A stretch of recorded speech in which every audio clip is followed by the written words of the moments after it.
அண்மைச் செய்தி. கேரளாவின் வயநாடு பகுதியில் நேற்று ஏற்பட்ட நிலச்சரிவில் சிக்கி உயிரிழந்தோர் எண்ணிக்கை 181ஆக உயர்ந்துள்ளது.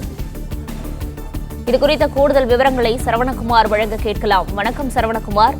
பலி எண்ணிக்கை குறித்தும் மழைக்கு மத்தியில் தொடரும் மீட்பு பணி குறித்தும் விரிவான விவரங்களை பதிவு பண்ணலாம்.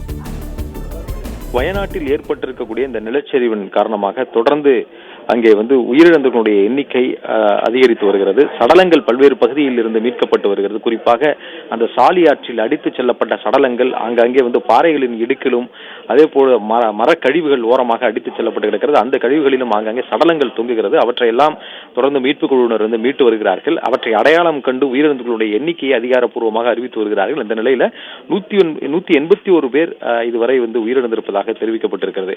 இதுல அதிகமாக பாதிக்கப்பட்ட பகுதிகளாக இந்த சூரல்மலை மற்றும் இந்த முண்டக்கை என்ற இந்த இரண்டு பகுதியில் தான் கடுமையான பாதிப்பை சந்தித்திருக்கிறது.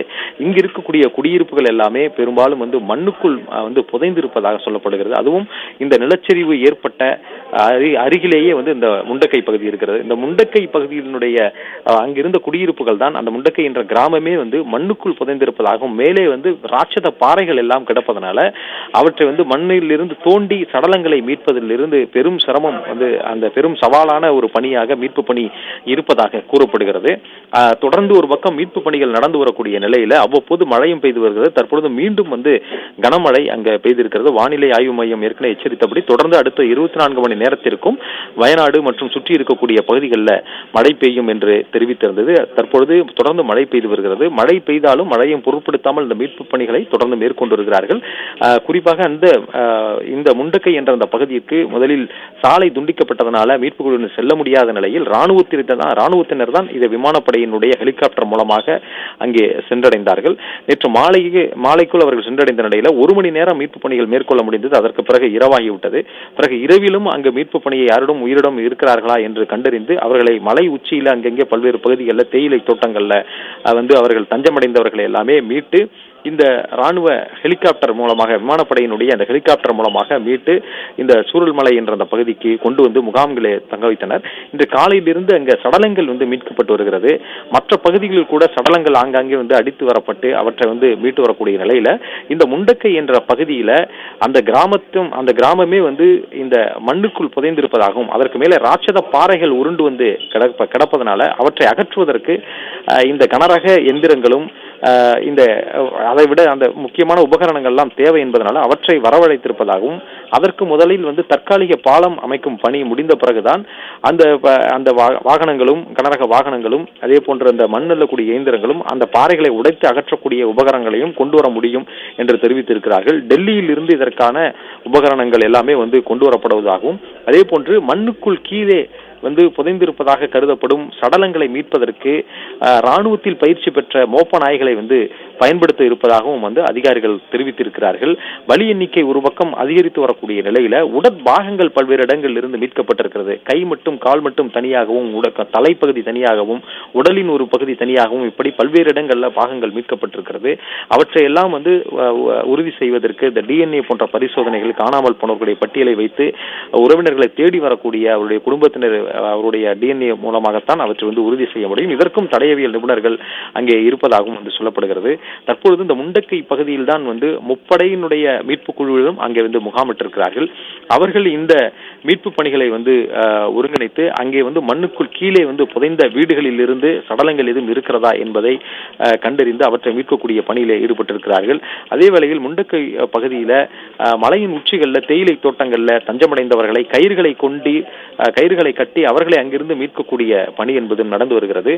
ராணுவத்தினர் இந்த தற்காலிக பாலம் அமைக்கும் பணியில ஈடுபட்டிருக்கக்கூடிய நிலையில் தேசிய பேரிடர் மீட்பு குழுவினர் மூலமாக இந்த காட்டாற்று வெள்ளத்துல சிறிய அளவிலான ஒரு பாலத்தை ஏற்படுத்தி அந்த பாலம் மூலமாகத்தான் சென்றடைந்து அங்கே உயிருடன் இருப்பவர்களை மீட்டு கொண்டு வருகிறார்கள். அதே போல அதிக கனமழை பெய்தால் இந்த விமானப்படையினுடைய சாப்பர்களை ஹெலிகாப்டர்களை பயன்படுத்த முடியவில்லை.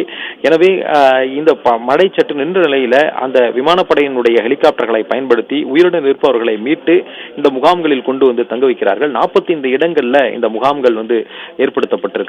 தற்காலிக மருத்துவ முகாமும் தற்காலிக மருத்துவமனையையும் அங்கே உருவாக்கி அங்கே அதற்கான இந்த மருந்து பொருட்கள் மருத்துவ உபகரணங்களை எல்லாமே கொண்டு வருகிறார்கள் என்று தெரிவிக்கப்பட்டிருக்கிறது. மேப்பாடி என்ற இந்த பகுதியில் தான் உயிரிழந்தவர்களுடைய சடலங்கள் எல்லாம் வைக்கப்பட்டிருப்பதனால அங்கே காணாமல் போனவர்களை தேடி உறவினர்கள் பலரும் திரண்டு கண்ணீர் மல்க நிற்பதும், உயிரிழந்தவர்களுடைய சடலங்களை முழு சடலங்களாக இருக்கக்கூடிய அந்த சடலங்களை அந்த உறவினர்களிடம் காண்பித்து அடையாளங்களை உறுதிப்படுத்தக்கூடிய பணியும் நடத்தப்பட்டிருக்கிறது. அதன்படி தற்பொழுது வரை 76 பேருடைய சடலங்கள் அடையாளம் காணப்பட்டிருப்பதாகவும் அவர்கள் தொடர்ந்து பிணக்குறாய்வு செய்யப்பட்டு உறவினர்களிடம் தொடர்ந்து சடலங்களை ஒப்படைக்கும் பணி நடந்து வருவதாகவும் அம்மாநில அரசினுடைய அதிகாரிகள் தெரிவித்திருக்கிறார்கள். பல்வேறு மீட்பு குழுவினரை ஒருங்கிணைத்து தொடர்ந்து மீட்பு பணியில் ஈடுபட்டு வரும் நிலையில இந்த முண்டக்கை பகுதியில் மேற்கொள்ளப்படக்கூடிய இந்த மீட்பு பணி என்பது மிகவும் சவாலானதாக இருப்பதாக சொல்லப்படுகிறது. அதற்காக சில தொழில்நுட்ப உபகரணங்களை எல்லாமே பயன்படுத்த இருப்பதாகவும் கூறுகிறார்கள். அதாவது மண்ணுக்கு அடியில் காங்கிரீட் கட்டடமோ அல்லது வேறு ஏதும் அதில் இருக்கிறதா, ஏதாவது ஒரு பொருள் இருந்தால் கூட அந்த உபகரணம் மூலமாக கண்டறியக்கூடிய வகையில சென்சார் இருக்க தொழில்நுட்பம் கொண்ட அந்த உபகரணங்களை எல்லாமே பயன்படுத்த இருப்பதாக சொல்கிறார்கள். அவற்றை எல்லாம் விமானப்படையினுடைய இந்த ஹெலிகாப்டர் மூலமாக அங்கே கொண்டு வருவதற்கான நடவடிக்கைகளும் ஈடுபட்டிருக்கிறார்கள். தொடர்ந்து மழை பெய்ததன் காரணமாக இந்த மீட்பு பணிக்கு இருக்கக்கூடிய ஏற்கனவே சிக்கல் இருக்கக்கூடிய நிலையில் இந்த தொடர் கனமழையும் கூட இன்னும் மேலும் சில சிக்கலை ஏற்படுத்துகிறது என்று கூறுகிறார்கள். ஏனென்றால் ஏற்கனவே காட்டாற்று தண்ணீர் அடித்து செல்கிறது. அந்த பகுதியில் தான் மீட்பு பணியை மேற்கொள்ள வேண்டி இருக்கிறது. தற்காலிக பாலங்களை அமைத்து அந்த மீட்பு பணிகளை மறுகரைக்கு செல்லக்கூடிய மீட்பு குழுவினர் மீண்டும் அவர்கள் திரும்புவதற்குள் இந்த நீரினுடைய அளவு, காட்டாற்று வெள்ளத்தில் நீரினுடைய அளவு அதிகரிக்கிறது. எனவே அதிகமாக இந்த விமானப்படையினுடைய ஹெலிகாப்டரை தான் பயன்படுத்தி மீட்பு குழுவினரும் அங்கிருந்து செல்ல வேண்டி இருக்கிறது.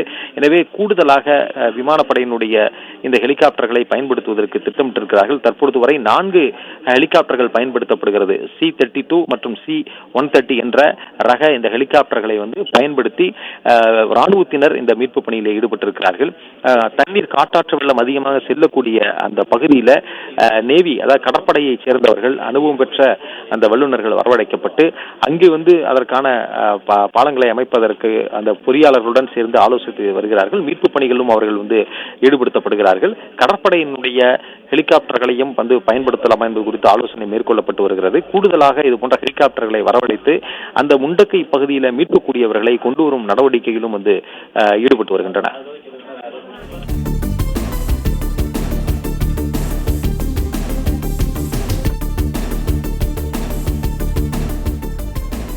விரிவான விவரங்கள்